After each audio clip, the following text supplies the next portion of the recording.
Oke anak-anak, kita lanjutkan lagi pada materi yang sebelumnya sudah kita pelajari. Nah, kali ini kita akan mempelajari tentang unsur kebahasaan dalam teks laporan hasil observasi. Di dalam teks laporan hasil observasi, unsur kebahasaan di dalam teks laporan hasil observasi itu ada jenis kata dan kelompok kata. Yang dimaksudkan dengan jenis kata, itu penjenisan kata, yaitu misalnya ada kata kerja, ada kata benda. Sedangkan kelompok kata itu adalah disebut juga dengan frasa, yaitu kelompok kata yang non-predikatif. Artinya, kata yang tidak menduduki sebagai predikat. Oke, lanjut.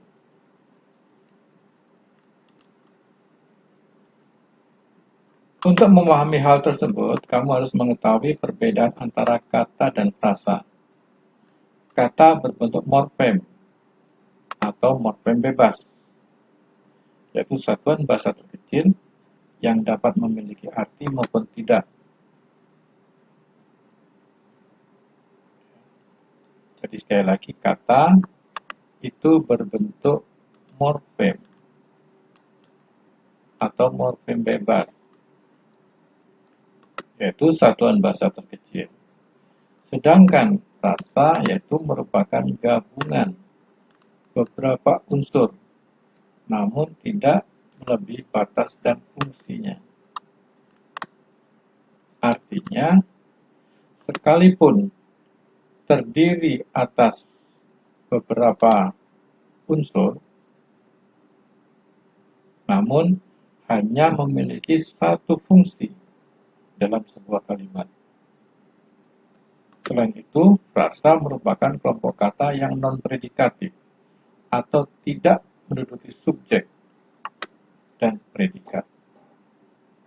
Jadi, frasa bukan sebagai subjek maupun predikat. Oke. Perhatikan contoh identifikasi kata benda dan frasa benda dalam teks. Yang pertama, pada paragraf 1, itu ada kata wayang. Wayang itu adalah sebuah kata. Ya, jadi, kata atau lebih tepatnya adalah kata benda. Ya, jadi kalau kalian ingat waktu pelajaran di SMP, yang dimaksudkan dengan kata benda itu adalah semua kata yang berbentuk benda atau yang dianggap sebagai benda. Kalau misalnya batu, meja itu jelas benda. Karena apa? Karena dia adalah sebuah benda. Tapi kalau misalnya nama judul dalam sebuah buku, nama orang, nama gunung, nama sungai, nama danau, itu adalah sebuah kata benda. Jadi, wayang adalah kata benda. Dan frasanya apa? Yaitu seni pertunjukan yang telah ditetapkan sebagai warisan budaya asli Indonesia. Ini frasa dalam kata benda. Sebagai pertunjukan bayangan boneka tersohor dari Indonesia. Kemudian yang frasa berikutnya, sebuah warisan mahakarya dunia yang tidak ternilai dalam seni bertutur. Jadi ada kata benda dan ada frasa. Frasa. Kemudian yang berikutnya, ini adalah kata benda, yang ini adalah frasa.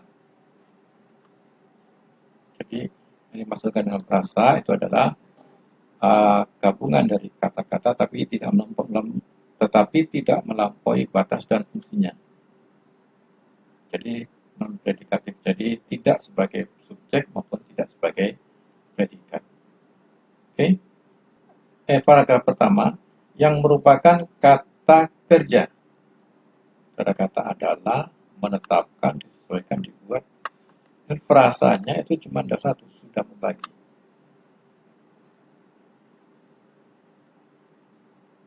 Ya, frasa verba.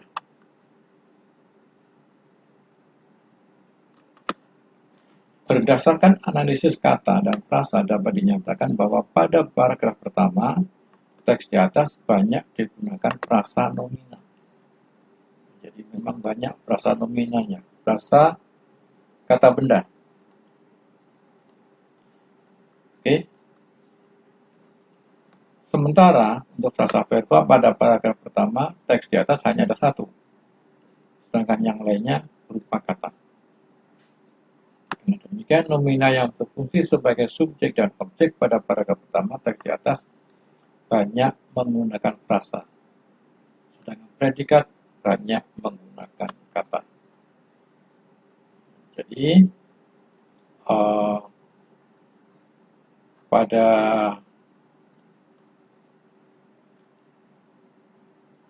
hal yang ini,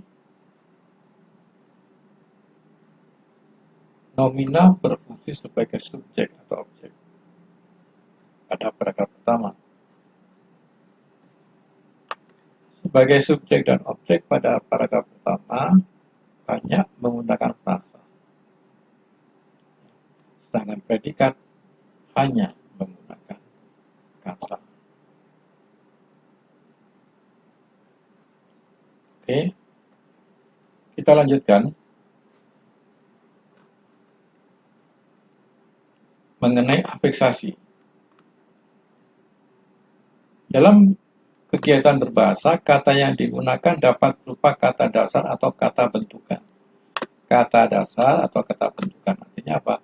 Kata dasar adalah kata yang belum mendapatkan imbuhan, pemajemukan atau pengulangan. Kata bentukan adalah kata yang telah mendapatkan imbuhan atau afiksasi dan pemajemukan ketika digunakan. Kata yang mendapat proses pengimbuhan dapat berubah jenis, misalnya kata berjenis verba dapat berubah menjadi nomina jika mendapat imbuhan. Contoh, kata minum verba mendapatkan imbuhan an menjadi minuman, maka minum itu adalah, jadi minum ini adalah verba, tapi karena mendapatkan imbuhan an, maka dia menjadi nomina, minuman.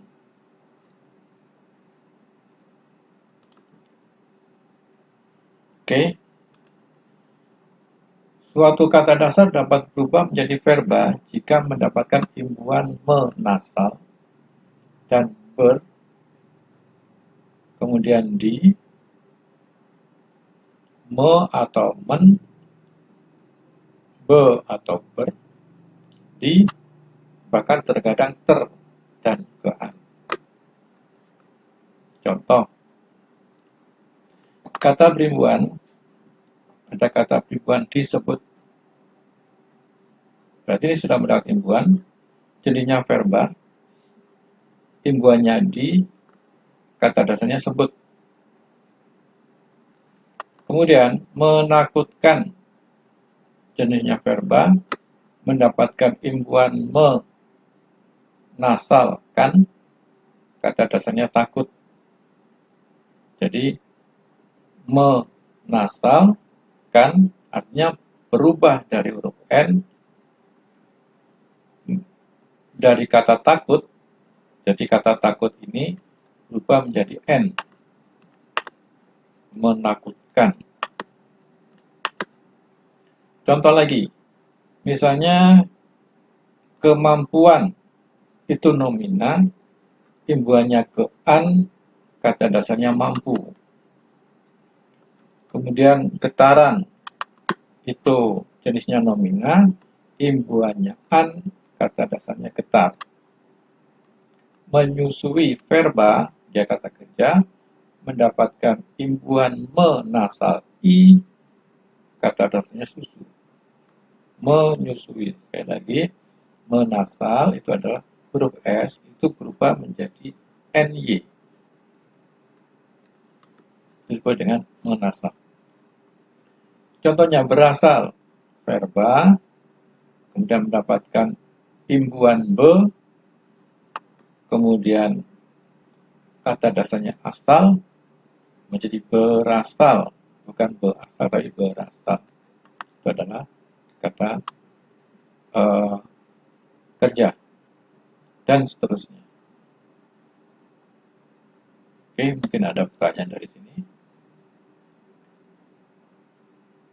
Kalau tidak ada, saya lanjutkan. Kalimat simpleks dan kompleks. Kalimat dalam sebuah teks dapat dibentuk hanya oleh satu klausa, yaitu bagian kalimat yang memiliki subjek dan predikat, predikatif. Kalimat yang hanya memiliki satu klausa disebut sebagai kalimat simpleks, atau biasa disebut pula sebagai kalimat tunggal.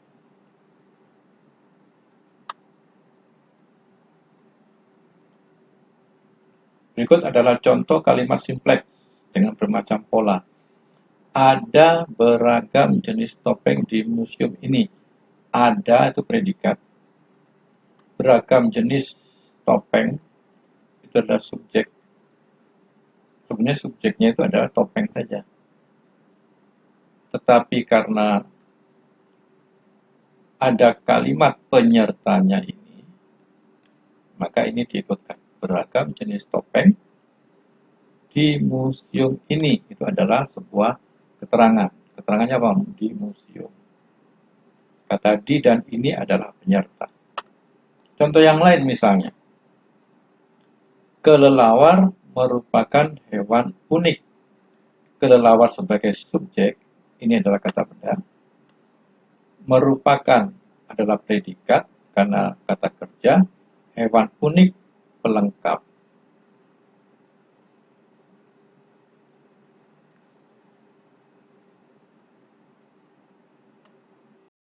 Oke, saya lanjutkan.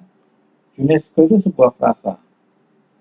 Kenapa? Karena ini adalah sebuah nama lembaga,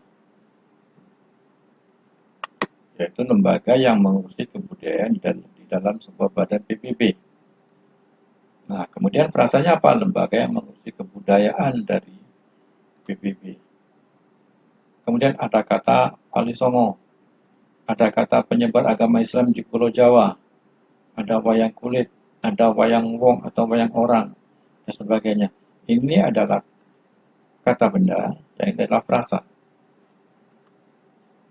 Jadi, yang dimaksudkan dengan frasa itu adalah gabungan dari kata-kata tetapi tidak melampaui batas dan fungsinya.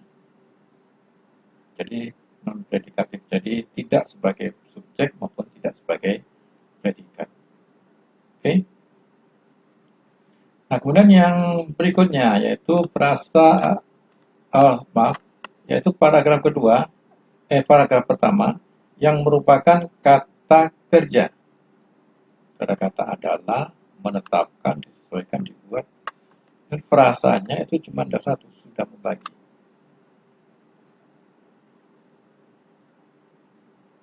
Ya, frasa verba.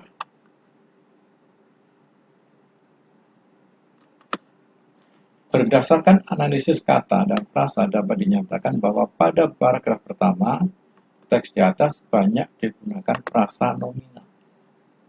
Jadi memang banyak frasa nominanya, frasa kata benda. Oke.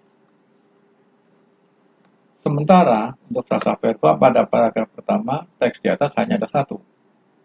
Sedangkan yang lainnya berupa kata. Dengan demikian, nomina yang berfungsi sebagai subjek dan objek pada paragraf pertama teks di atas banyak menggunakan frasa. Sedangkan predikat banyak menggunakan kata. Jadi, pada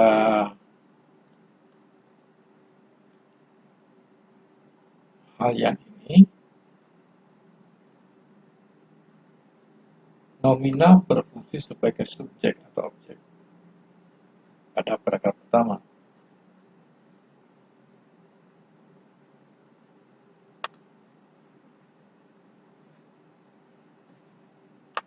Sebagai subjek dan objek pada paragraf pertama banyak menggunakan frasa, sedangkan predikat hanya menggunakan kata. Oke, kita lanjutkan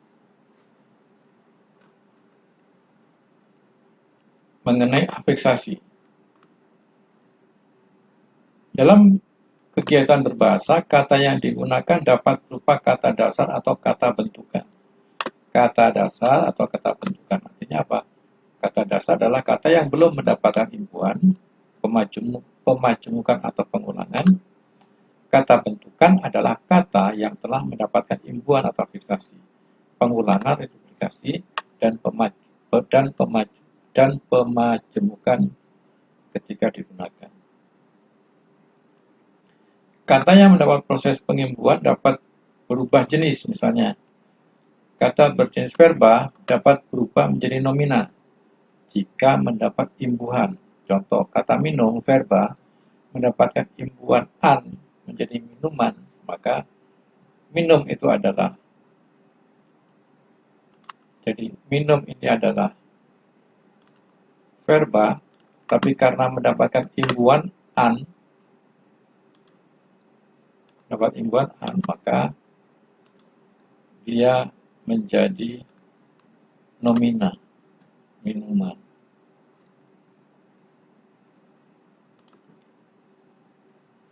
Oke. Suatu kata dasar dapat berubah menjadi verba jika mendapatkan imbuhan menasal dan ber, kemudian di, me atau men, be atau ber, di, bahkan terkadang ter dan kean. Sementara itu kata dasar yang sama dapat berubah menjadi suatu kata dasar dapat berubah menjadi verba jika mendapat imbuhan menasal, be atau ber, di, bahkan terkadang ter atau kean. Sementara itu kata dasar yang sama dapat berubah menjadi nomina jika diberi imbuhan pe, pen atau per, an atau terkadang kean. Contoh, kata berimbuhan, ada kata berimbuhan disebut, berarti ini sudah mendapat imbuhan, jadinya verba, imbuhannya di, kata dasarnya sebut.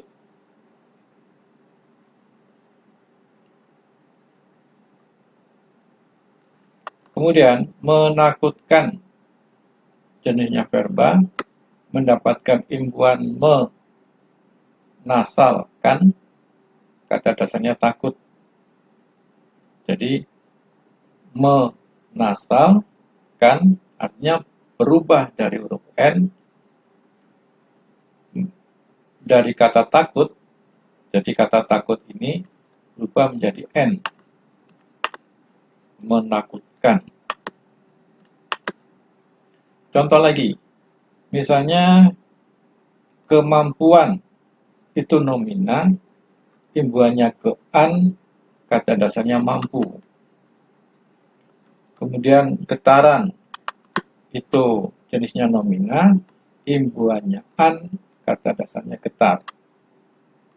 Menyusui verba, dia kata kerja, mendapatkan imbuhan menasal i, kata dasarnya susu.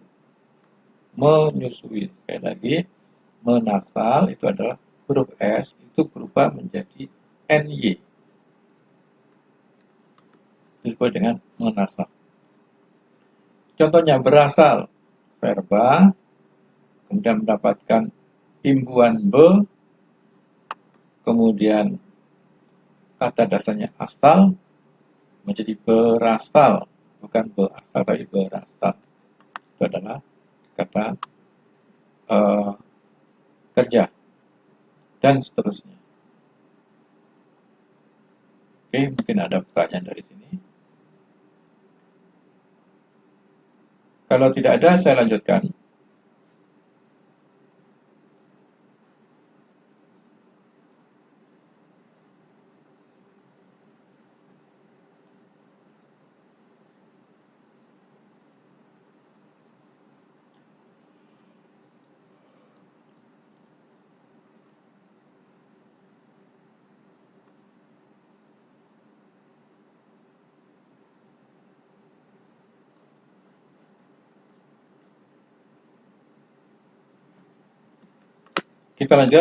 kita lanjutkan ke kalimat simpleks dan kompleks.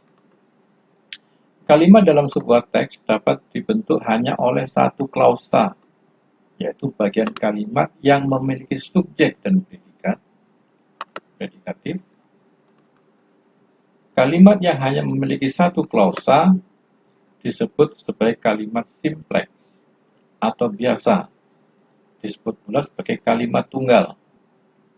Berikut adalah contoh kalimat simpleks dengan bermacam pola. Ada beragam jenis topeng di museum ini. Ada itu predikat.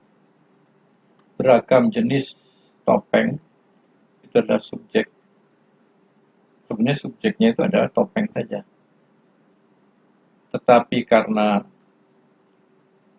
ada kalimat penyertanya ini, maka ini diikutkan. Beragam jenis topeng di museum ini. Itu adalah sebuah keterangan. Keterangannya apa? Di museum.